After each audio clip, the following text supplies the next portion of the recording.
This KISD Coaches Show is supported by Coach Henderson Sports Photography, Modern Appliance, Killeen Veterinary Clinic, Denali Roofing, Seashells Visuals, and Cloud Real Estate. Well, welcome into the Toby Foreman Show here on I-14 Sports. Glad you're joining us for another week. Toby's with us and talking about those Killeen Kangaroos coming up for him on Friday night. But before we do that, we got to talk about the Cleburne Yeller Jackets. And pretty successful in that road trip, weren't you?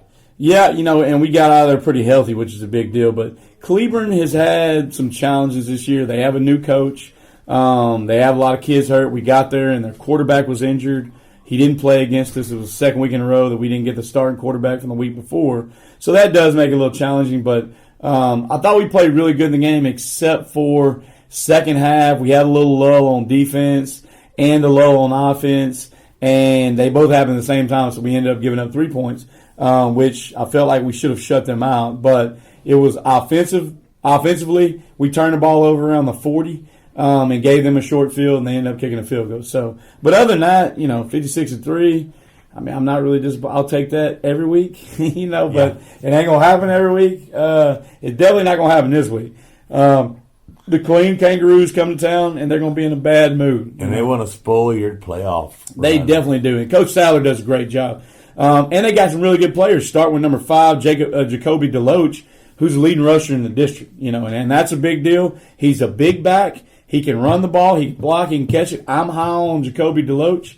I don't know if he's getting a Joe Deloach, a former Olympian that can run and play good, but they got a bunch of good players. The quarterback, Roderick Norman, can go. Number 11, defensive end, Aaron Barnwell can go. They got sophomore Carday Hicks, plays running back, plays receiver. He looks like one of the faster people, kind of in the district. Number 10, Taylor, he's a defensive back, strong safety. They got a bunch of guys. Their offensive line is senior heavy. You got number 50 at center, Connor Beeman. You got number 70, Kevin Kapitsky at left tackle. And then number 71, I can't pronounce his last name, it is Lino Talalili.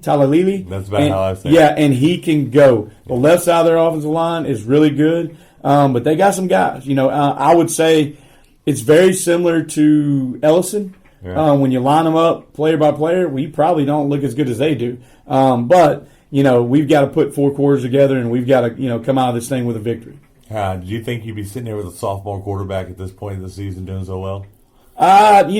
Malachi is different. When I say that, Malachi does exactly what you ask him to do every day and then some. So, he's kind of an exception for sophomore quarterbacks. I'm partial because he's my quarterback, but he worked to get where he's at. I don't look at him as a sophomore. I don't look at him that way. I just look at him as a committed leader on this team, and it's hard to lead as a sophomore. Yeah. He's playing with some senior O-line and running back and some juniors in front of him, and that's not easy, but he commands the huddle, and I've never had an issue with him when it comes to stuff like that. But to answer your question, of course, I'd like to be 8-0, and we very well could. But at the same time, we could be 3-5 like Killeen is. I don't think Killeen's record is indicative of who they are.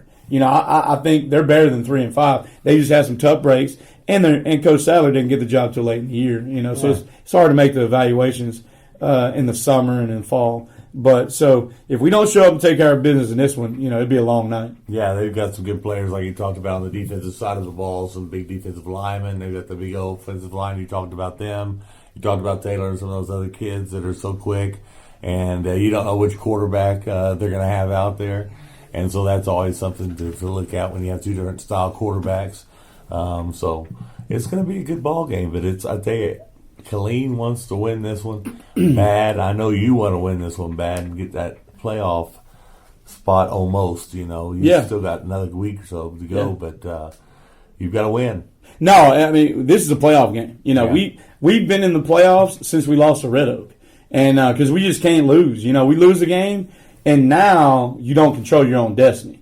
If we lose a game, some other things have to happen, and we don't want that. We want to continue to control our destiny, our own destiny, and we do that by going 1-0 this week. If we can go 1-0 this week, we'll be fine.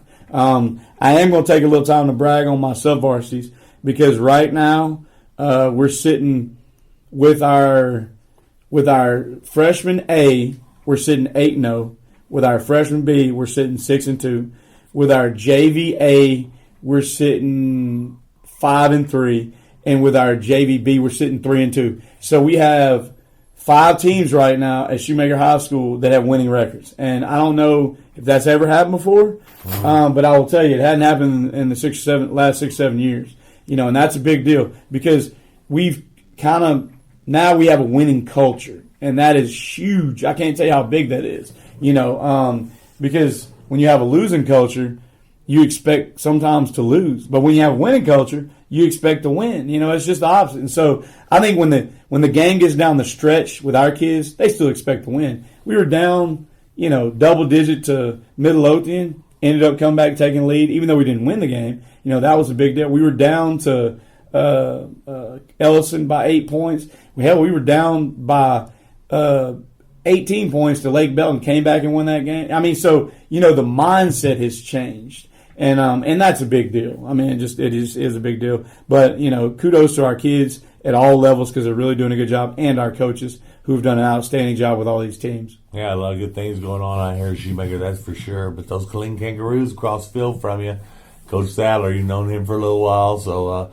it's going to be a fun one. Y'all going to shake hands, tell a little story before the game, and then it's mean face against mean face, I think. He has a better mean face than me. I don't have a good of a mean face. But Coach Sadler can coach. He's been an offense coordinator and a defense coordinator in the past. Now he's a head coach. I know he's over there running, for the most part, their defense. I don't think he's been happy with their performance of the last 3 or 4 weeks. Let's just hope they don't figure it out Friday night against the Grey Wolves. That's what I told him. That's what I told him when I talked to him this weekend. I was like, hey, man, I don't want y'all to get together now, come together just right on Friday night. Just wait till the last game. Don't do it on mine. But no, they have the ability to beat us, and we have the ability to beat them. Yeah. And so it's a rivalry game. I hope it's packed. There's no other Killeen ISD versus Killeen ISD games this week, is there? Nope. No, everybody should be at Cerro Stadium at 7 o'clock to come out and watch this thing. It's going to be a knockdown, drag out. The Kangaroos and the Grey Wolves. And, tee it high and let it fly at 7, and we'll see what happens. Well, you're on a roll. Just keep on going. What do you say next? I always say, go Grey Wolves.